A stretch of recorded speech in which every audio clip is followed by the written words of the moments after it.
Hi guys. तो आज हम लोग स्टार्ट करने वाले हैं एसे 500 ऑडिट एविडेंस। ठीक है, ये एसे 500 ऑडिट एविडेंस के लेके है।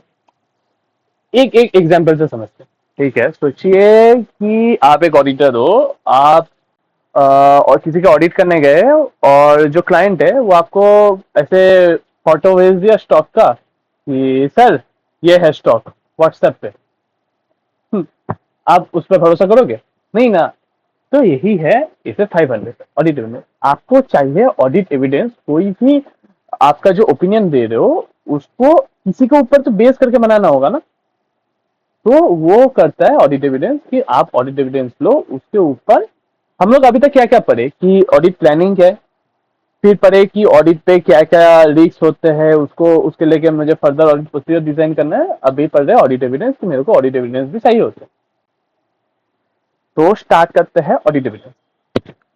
ऑडिट एविडेंस में क्या बोला गया है कि जो ऑडिट एविडेंस है वो क्या करता है, वो हेल्प करता है।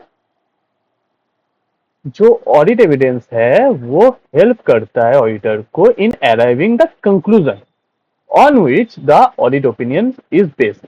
मतलब क्या बोलता है कि ऑडिट एविडेंस, ऑडिट इंफॉर्मेशन वो है कि information use by the auditor जो कि ऑडिटर को उसके ओपिनियन पे जो आप कंक्लूजन रीच कर रहे हो, ठीक है, कि उसका financial statement true and fair view दिखा रहा है कि नहीं, उसको एक बेस देता है।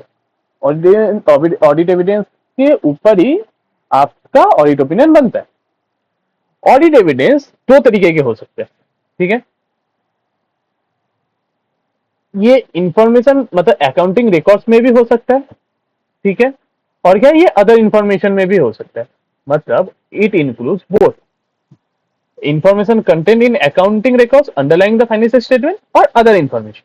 इसका मतलब क्या बोला गया है, सोचिए कि जैसे जनरल एंट्रीज हो गया, इनवॉइसेस हो गया, कॉन्ट्रैक्ट हो गया, जनरल एंड सब्सिडी लेजर हो गया, और वर्कशीट हो गया, स्प्रेडशीट हो गया supporting cost allocation, computation, reconciliation and disclosure, और records of initial accounting entries and support. मतलब जो भी आप जनरल एंट्री पास कर रहे हो, जो भी आप इनवॉइसेस ले रहे हो, कॉन्टेक्ट कर रहे हो, वो सारे भी तो ऑडिट एविडेंस ही है ना। ठीक है, अदर इंफॉर्मेशन में क्या है, मिनिट्स ऑफ द मीटिंग। मतलब आप बोले हो कि मेरा जो भी मतलब पीपी में, सोचिए कि प्रॉपर्टी प्लांट एंड इक्विपमेंट आप जो भी परचेस किए हो वो ऑथराइज हुआ है। भाई ऑथराइज हुआ है तो उसका ऑथराइजेशन कोई तो बोर्ड रिजोल्यूशन में होगा, कोई तो पेपर पास होगा ना। वो दो मेरे को, हम देखेंगे कि प्रॉपर ऑथराइजेशन हुआ कि नहीं। Written confirmation from trade receivables and trade payables, obviously direct confirmation procedure. इसमें क्या है कि आप ये आप पढ़ोगे थोड़ी देर बाद कि डायरेक्ट कन्फर्मेशन प्रोसीजर ये क्या है कि आप मतलब जो भी पार्टी है सामने वाला उसको आप भेज रहे हो और उससे आप कंफर्मेशन ले रहे हो कि आपका, सोचिए कि फाइनेंशियल स्टेटमेंट में लिखा है गौरव नाम के बंदे का, उसका वो डेटर है, उसका 50,000 का अभी वो मेरे को पैसा देगा। ठीक है, रिसीवेबल है।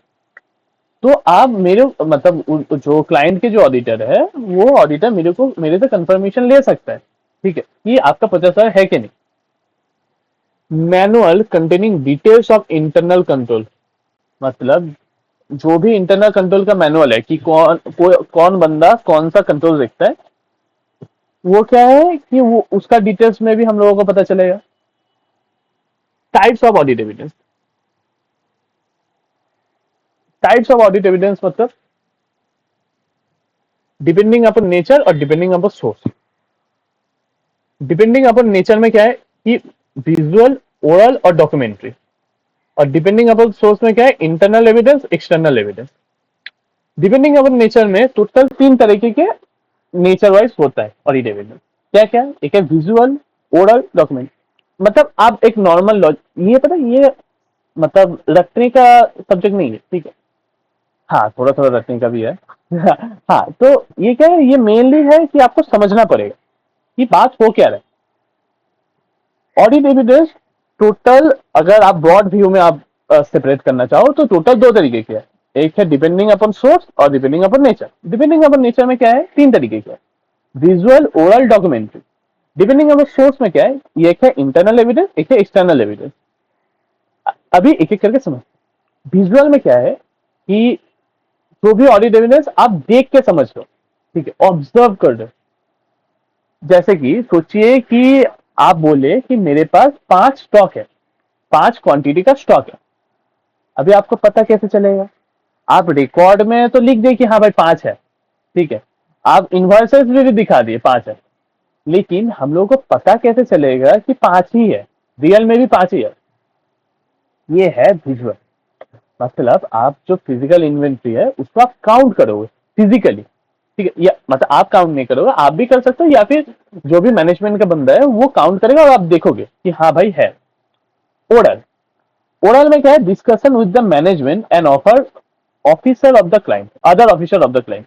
ओरल में क्या है कि आप मैनेजमेंट के साथ डिस्कस कर दो कि ये सोचिए कि मैनेजमेंट ने बोला है कि मेरा सेल 10% से कम आए, तो आप डिस्कस करो कि सच में कम आए, आप उसका इन्वाइसेस देख लो, ये सारा इन्वाइसेस हो गया। डॉक्यूमेंट, डॉक्यूमेंट्री में क्या है? आप बोले कि मेरे पास मैं 400 करोड़ रुपए का लोन लिया या फिर मैं 10 करोड़ रुपए का फिक्स डिपॉजिट किया, ठीक है भाई, आप कर ही सकते हो, आपका पैसा है, आप कर ही सकते हो, डॉक्यूमेंट्स दिखाओ।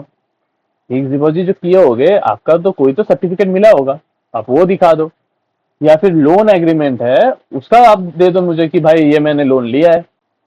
डिपेंडिंग अपॉन सोर्स, सोर्स के हिसाब से दो चीज है, एक है एक्सटर्नल एविडेंस, एक है इंटरनल एविडेंस।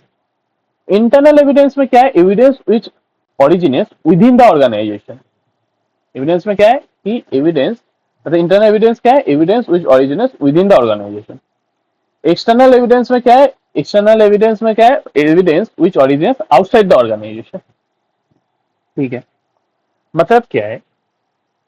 जैसे ये विद इन द ऑर्गेनाइजेशन, मतलब देखिए आप लॉजिकली समझिए, अगर आप परचेस करो तो वो परचेस आप दूसरे किसी से कर रहे हो तो आपको परचेस बिल मिलेगा। आप किसी को सेल कर रहे हो तो सेल आप खुद कर रहे हो तो आपका सेल बिल, आप सेल बिल जनरेट करते हो, ठीक है? तो क्या है? एग्जाम्पल क्या है? Sales invoice, copies of sales challan, forwarding note, debit and credit note. Originate outside the organisation में क्या है कि purchase invoice, suppliers challan, forwarding notes, debit and credit notes and coming from party, ठीक है, एंड कमिंग फ्रॉम पार्टी। तो ये है broad view में टाइप्स ऑफ ऑडिट एविडेंस। तो हम लोग क्या करें? एक है ऑडिट एविडेंस, क्या है कि audit evidence is a information use by the auditor in arriving at the conclusion on which auditor opinion is based. इसमें दो चीजें इंक्लूड है, information contain in accounting records और अंदर other information. Information contain in accounting records में क्या है? Records of initial accounting entries, supporting records, journal entries, invoices, contract, general and subsidy ledger, worksheet and spreadsheet supporting cost allocation, computation, reconciliation and disclosure. Other information में क्या है? Minutes of the meeting है, written confirmation है और manual containing details of internal control. Types of audit evidence क्या है? Types of audit evidence broad view में दो टाइप होते हैं। एक है depending upon source, depending upon nature. Depending upon nature में तीन तरीके के हैं, विजुअल, ओरल, डॉक्यूमेंट्री।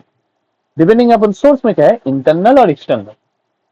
विजुअल में क्या है? ऑब्जर्विंग, एग्जांपल क्या हो सकता है? Observing physical inventory count. Oral में क्या है? Discussion with the management and other officer with of the client.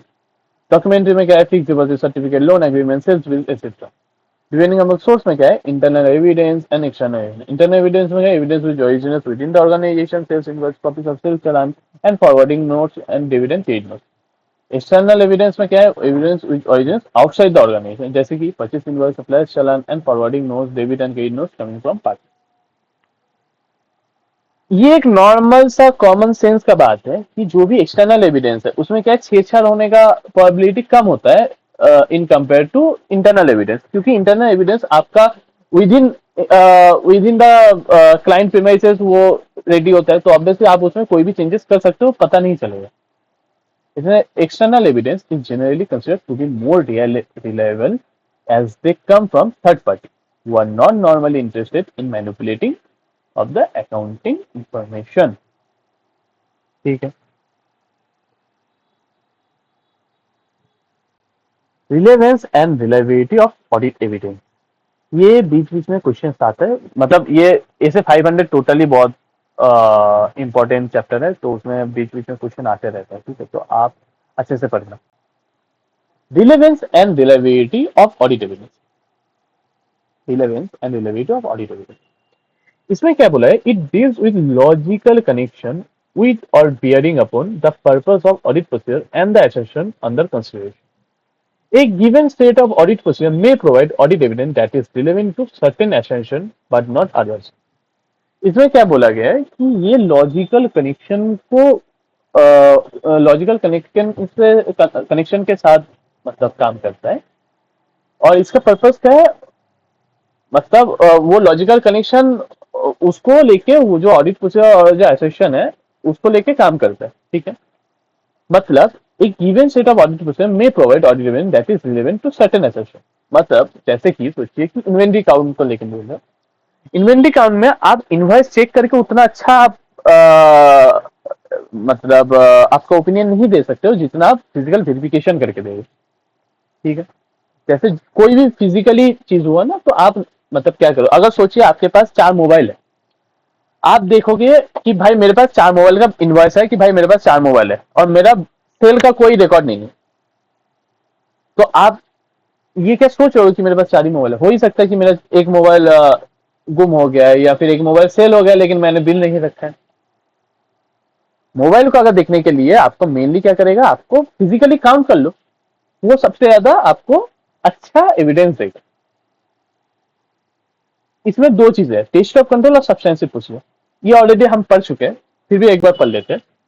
Test of control क्या है, designing test of control to obtain audit evidence includes identifying condition that indicates performance of control and deviation in condition which indicates departure from adequate performance.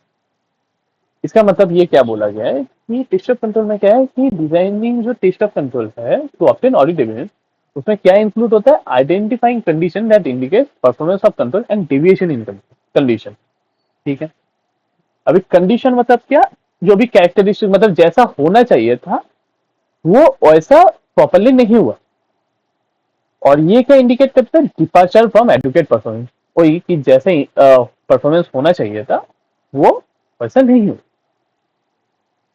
Substantive procedure, आपको पता है कि substantive procedure detect करने के लिए कि उधर कोई मटेरियल मिसस्टेटमेंट है कि नहीं। Designing substantive procedure includes identifying condition relevant to the purpose of the test that constitute a misstatement in the relevant assertion। मतलब सब्सटेंसिव प्रोसीजर को डिजाइन करने का क्या फायदा है, उसका उसमें क्या इंक्लूडेड होता है, आइडेंटिफाइंग कंडीशन, वो सारे कंडीशन आइडेंटिफाई करना for the purpose of audit जो मिसस्टेटमेंट कंस्टिट्यूट करता है, ठीक है। रिलायबिलिटी, रिलायबिलिटी में क्या बोला गया है कि रिलायबिलिटी ऑफ दिस, रिलायबिलिटी मतलब कितना रिलायबल है, reliability of the information to be used as audit evidence and therefore audit evidence itself is influenced by source, nature and the circumstances under which it is obtained। इसका मतलब क्या है कि जो भी आप रिलायबिलिटी आप बोल रहे हो कि ये रिलायबल है कि नहीं है, तो आप तो उसके बेस पर कर रहे हो कि उसको रिलेटेड जो भी कंट्रोल है, सोचिए कि आप बोल रहे हो कि मेरा कैश इतना है, लेकिन जो कैश का जो संभालने वाला बंदा है वो खुद ज्यादातर दिन नहीं आता, या फिर वो मतलब ऐसा पास्ट में केसेस हो गया है कि वो चोरी किया, तो वो ऑडिट एविडेंस थोड़ी रिलायबल हुआ, तब तो आपको फिजिकली वेरीफाई करना पड़ेगा। तो वही है कि reliability of the information to be use as audit evidence and therefore audit evidence itself, मतलब ऑडिट एविडेंस खुद अगर रिलायबिलिटी, वो इंफॉर्मेशन का रिलायबिलिटी अगर लाइक इन्फ्लुएंस हो सकता है, तो ऑब्वियसली उसका ऑडिट एविडेंस खुद भी इन्फ्लुएंस होगा किस चीज के लेके, जो कि वो इंफॉर्मेशन का सोर्स है, नेचर है और जो सर्कमस्टेंसेस है under which it is obtained. Therefore, generalization about the reliability of various kinds of audit evidence are subject to certain exceptions। ठीक है, मतलब जनरलाइज नहीं करना है, जनरलाइज कुछ कुछ एक्सेप्शन है उसका। Reliability of audit evidence increases when, मतलब रिलायबिलिटी कभी बढ़ेगा, obtained from independent sources outside the entity, related controls are effective, obtained directly by the auditor, obtained directly by the auditor, obtained in documentary form, obtained in documentary form and provided by original document। Reliability कभी बढ़ेगा, reliability of the audit evidence increases when obtained from independent sources outside the entity, related controls are effective, obtained directly by the auditor, obtain in documentary form and provided by original document. ठीक है, ये हो गया हम लोगों का relevance and reliability. तो ये कुछ नोट्स है। Audit is cumulative in nature. It is primarily obtained from audit procedures performed during the course of an audit. It also indicates information content from other sources such as, मतलब हम लोग पहले देख चुके थे कि एक है विद इन इंफॉर्मेशन, मतलब ये ब्रॉड व्यू है टाइप्स ऑफ ऑडिट एविडेंस का कि डिपेंडिंग अपॉन सोर्स और depending upon nature. Audit evidence उसके साथ और भी कुछ चीजें इंक्लूड करता है, other sources such as information obtain from previous audit, मतलब जो इन्फॉर्मेशन आप ऑब्टेन कर रहे हो मतलब जो पहले ऑडिट हो चुका है उससे। Information prepared using the work of management expert, मतलब इंफॉर्मेशन जो प्रिपेयर हो रहा है using the work of management expert. Information obtain from inside and outside the entity, मतलब वो इंफॉर्मेशन जो इनसाइड और आउटसाइड द एंटिटी ऑब्टेन हो रहा है।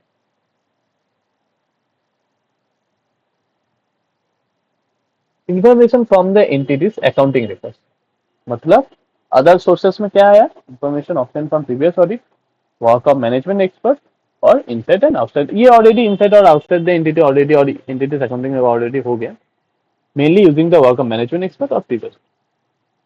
इन सब cases some cases the absence of information, मतलब सोचिए कि आप मतलब मैनेजमेंट से कुछ क्वेश्चंस पूछे, उसका आंसर मैनेजमेंट ने देने के लिए ही मना कर दिया कि मैं दूंगा ही नहीं आंसर, तो ऑब्वियसली ये एक सोचने का बात है कि क्यों नहीं देंगे।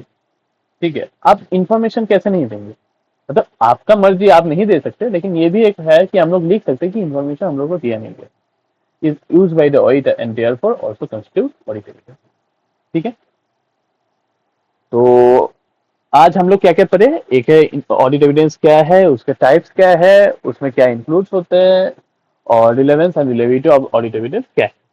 ठीक है, तो आज का क्लास यहीं तक समाप्त हुआ। ज्यादा ज्यादा बड़ा क्लास नहीं करेंगे, छोटा छोटा क्लास करेंगे जो कि आप एकदम क्रिस्प हो और मजा भी आए। तो मिलता है कल, बाय। हम लोगों का पेस अच्छा ही चल रहा है तो दिक्कत नहीं है कोई।